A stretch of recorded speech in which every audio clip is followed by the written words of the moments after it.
नमस्कार दोस्तों, मैं आपके अपने चैनल पर आपका स्वागत करती हूँ। आज का जो विषय है वो है विज्ञान विषय के शिक्षक के गुण, यानी एक विज्ञान विषय के जो विज्ञान पढ़ाता है टीचर, उसमें क्या क्या गुण होने चाहिए। क्योंकि कोई भी चीज़ किया जाता है तो उसको उसमें कुछ गुण होता है, तभी उस चीज़ को परफेक्ट बोला जाता है। इसीलिए अगर आप साइंस के टीचर बनने जा रहे हैं तो उसमें कुछ गुण होने चाहिए, वो गुण हम लोग देखेंगे।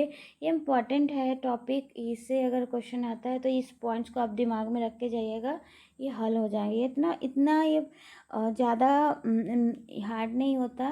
आप कुछ गुण हैं उसके बारे में देखेंगे। आत्मविश्वास, यानी कि ये सेल्फ कॉन्फिडेंट। अब में सेल्फ कॉन्फिडेंट होना बहुत ज़रूरी है। जब क्योंकि अगर आप ही कोई टॉपिक गए हैं, आपको यही नहीं पता, आप खुद में ही डाउट कर रहे हैं कि मैं पढ़ा रहा हूँ, जो पढ़ा रहा हूँ सही भी है नहीं भी है, तो क्या है, आप कभी भी एक सफल टीचर क्या बन नहीं पाएंगे। यानी एक टीचर में, एक साइंस टीचर में आत्मविश्वास, सेल्फ कॉन्फिडेंट का होना भी बहुत ज़रूरी है। शिक्षण कौशल, यानी कि अगर बच्चे को शिक्षण कौशल क्या है, बीएड में आपको बताया जाता है कुछ कौशल, यानी कैसे कैसे आपको करके बच्चे को अधिक से अधिक अधिगम मतलब सिखा सकते हैं।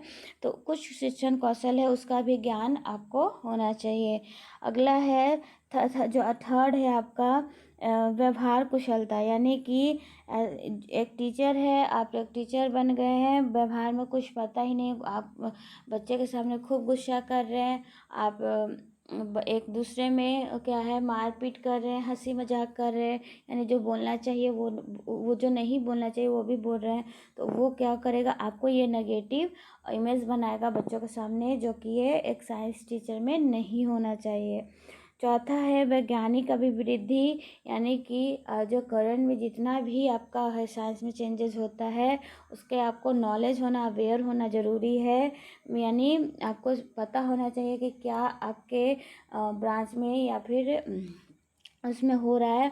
आपका फिफ्थ है वैज्ञानिक दृष्टिकोण, यानी कि क्या है, आप एक विज्ञान के टीचर है तो आप में एक प्रॉपर आपका जो दृष्टिकोण होगा, देखने की भावना होगा, एक वैज्ञानिक होगा। ऐसा नहीं है कि आप साइंस पढ़ा रहे हैं, अंधविश्वासों में भी आप विश्वास रखते हैं, बच्चों को वो भी बता रहे हैं, ये भी बता रहे हैं, तो बच्चा आप खुद कंफ्यूज है, बच्चा भी कंफ्यूज होगा, और इससे क्या होगा, इमेज आपका नेगेटिव चला जाएगा।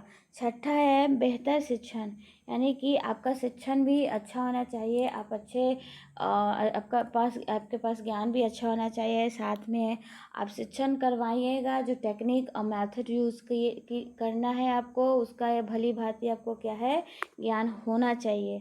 सेवंथ है बेहतर कक्षा कक्ष नियंत्रण अच्छे परिणाम, यानी कि ऐसा नहीं है कि अगर आप टीचर बन गए हैं तो क्या होगा, बेहतर आप मतलब आपको बहुत नॉलेज है, बच्चा आप गए हैं, बच्चा हल्ला कर रहा है तो, और बच्चा नियंत्रण यानी आपके कंट्रोल में है ही नहीं, वो भी नहीं करना है आपके। ऐसा आप टीचर बनिए जिससे क्या है आपके में आप बच्चे को नियंत्रण कर सके। अच्छे परिणाम, यानी कि जो आप पढ़ाते हो उसका अच्छा परिणाम भी होना चाहिए।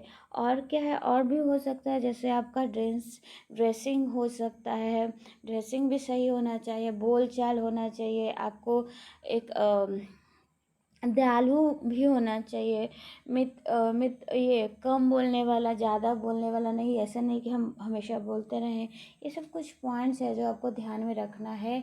एक टीचर में क्या होना चाहिए, एक विज्ञान टीचर में क्या होना चाहिए। ये टॉपिक कह सकते हैं कि इम्पॉर्टेंट है, सारा टॉपिक इम्पॉर्टेंट है।